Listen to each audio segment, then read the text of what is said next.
మా ఆంధ్రప్రదేశ్లో తెలంగాణకి తెలంగాణ అన్న భావం ఉంటుంది. మా ఆంధ్రప్రదేశ్కి దురదృష్టం ఏంటో దౌర్భాగ్యం తెలియదు. మాకు ఎప్పుడు కులాల భావం తప్ప మేము ఆంధ్రులు అనే భావన మాకు లేదు.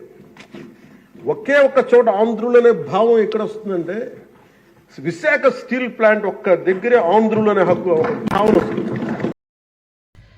నిన్న పవన్ కళ్యాణ్ గారు అసెంబ్లీలో ఆంధ్ర వాళ్ళకి ఆంధ్ర భావన లేదని చెప్పేసి భావన అనేది మరీ బుద్ధి బాగా గట్టిగా మాట్లాడాడు.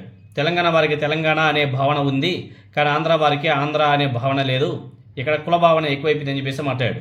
మరి మీరే కదండి పవన్ కళ్యాణ్ గారు కుల భావన కావాలని చెప్పేసి మాట్లాడింది. మీరు గెలిచినటువంటి 21 స్థానాల్లో మెజారిటీ స్థానాలన్నీ కూడా మీ కులానికి సంబంధించిన ఎక్కువ ఓటర్స్ ఏ నియోజకవర్గాలు అయితే ఉండారో అక్కడే కదా మీరు సీట్లు కూడా పంచుకుంది. ఆ నియోజకవర్గాలు కదా మీరు పోటీ చేసింది. మీరైతేనేమి మీ పార్టీలో ఉన్నటువంటి మీ పార్టీలో గెలిచినటువంటి 21 మంది ఎమ్మెల్యేలు కూడా ఆల్మోస్ట్ ఎక్కువ మీ కులానికి సంబంధించిన ఎక్కువ ఓటర్స్ ఉన్నందువల్లే అక్కడ మీరు పోటీ చేశారు. వేరే నియోజకవర్గాలు ఎందుకు పోటీ చేయలేకపోయారు? మరి అది కుల భావన కాదా? కాబట్టి మీరే చెప్పారు, మీకు ఏ భావన ఉన్నా లేకపోయినా పర్లేదు, కానీ కుల భావన ఉండాలి, కుల భావన అయినా సరే ఆదరించేది మాకు ఓటు వేసింది ఉంది అని చెప్పేసి మీరు గతంలో 2-3 సంవత్సరాల క్రితం కూడా మాట్లాడారు. పవన్ కళ్యాణ్ గారు మీరు రోజుకొక పకటి వేషం వేస్తుంటారు సార్. పూటకు ఒక వేషం వేసుకొని ఆ కులం ఈ కులం అని చెప్పేసి పిచ్చి యువతని రెచ్చగొట్టి పబ్బం గడుపుకుంటున్నారు. అంతవరకు ఎందుకు సార్? ప్రత్యేక హోదా మీద యువత నోరెత్తితే మీ కూటమి అధికారంలో ఉన్నప్పుడు జైలుకు పంపిస్తామని చెప్పేసి హెచ్చరించారు సార్ మీరు చంద్రబాబు నాయుడు గారు. అదేవిధంగా విశాఖ ఉక్కుని తుక్కు చేసి అమ్ముతుంటే చేతకాక సోద్యం చూస్తున్నారు సార్ మీరు. పోలవరం ఎత్తు తగ్గిస్తే ఉలుకు పలుకు లేకుండా పడి ఉన్నారు సార్. ప్రజలంతా కూడా పడి ఉన్నారు, మీరు పడి ఉన్నారు, ప్రజలు కూడా సైలెంట్గా ఉండిపోయారు. ఎందుకంటే రోడ్డు మీదకి వస్తే మళ్ళీ కేసులు గీసులు అని చెప్పేసి మాట్లాడుతున్నారు. ఒంటికి కారం మీరు చెప్పారు కదా, ఒంటికి 2 కారం ముద్దలు పూసుకొని మరో 2 కారం ముద్దలు తిని పౌరుషం తెచ్చుకొని దమ్మున నాయకులు ఏపీలో లేకపోయారా అని చెప్పేసి మాట్లాడారు కదా. లేకపోయారు. మీరంతా కూడా ఆ కోవకు సంబంధించిన వాళ్ళే. సినిమా హీరోల కోసం ఏపీ యువత జేబులు పాకెట్స్ చింపుకుంటారు సార్. కానీ జాబుల కోసం యువత రోడ్డెక్కితే ఒక్క హీరో కూడా వీళ్ళ కోసం ముందుకు రాడు సార్. అది మన భావన. ఇవన్నీ తెలిసి కూడా యువత కళ్ళు తెరవలేకపోతుంది చూసారా, అది ఇంకా దౌర్భాగ్యం. బైక్ సైలెన్సర్లు తీసి పెద్ద శబ్దాలు చేస్తూ సినిమా థియేటర్లో చొక్కాలు చింపి గాలిలో ఊపుకుంటూ యువత తమ భవిష్యత్తును నాశనం చేసుకుంటున్నారు సార్. మీరు ఇచ్చినటువంటి స్టేట్మెంట్ వల్లే. మొన్నే కదా మీరు మాట్లాడారు, ఏదో బహిరంగ సభలో మాట్లాడారు కదా, మిమ్మల్ని ఇన్స్పిరేషన్ తీసుకుని వాళ్ళంతా కూడా అలా రెచ్చిపోతున్నారు. మనల్ని పాలించడానికే నాయకుడు కావాలా, నటుడు అవసరం లేదన్న నిజాన్ని అమాయక జనం తెలుసుకోలేకపోతున్నారు సార్. రాజధాని ప్రాంతంలో ఎస్సీ ఎస్టీ బీసీ మైనారిటీల నివాసం ఉండకూడదని కేసులు వేస్తే ఒక్కరు కూడా ప్రశ్నించలేదు సార్.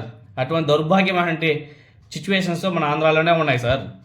అదేవిధంగా పేదలకి 31 లక్షల ఇల్లు ఇస్తే వాటిని అడ్డుకోవడానికి కొందరు పెత్తందారులు కోట్లకు 1000కి పైగా కేసులు వేసి ఆపేస్తున్నారు సార్.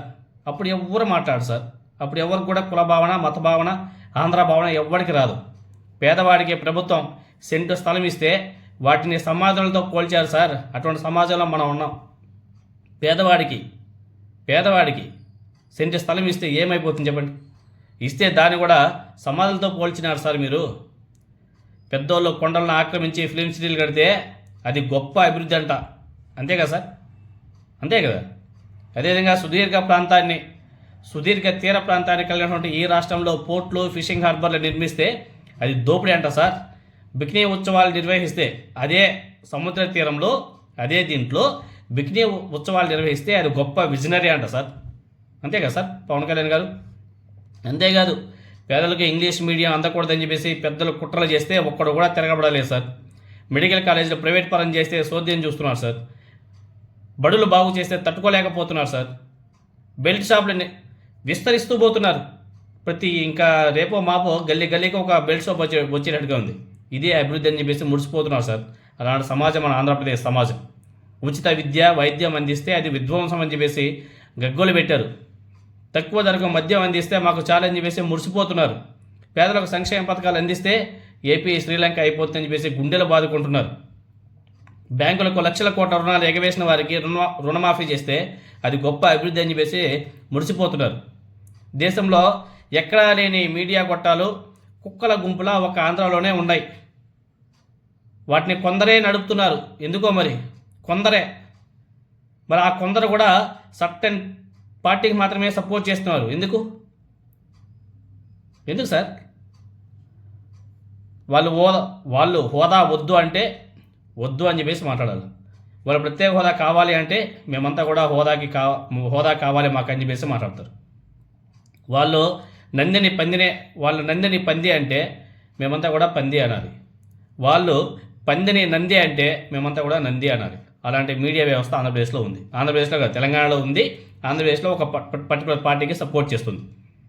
వారికి ఎదురు తిరిగితే కుక్కల గుంపుల్లా వచ్చి పడిపోతారు, కలుస్తారు.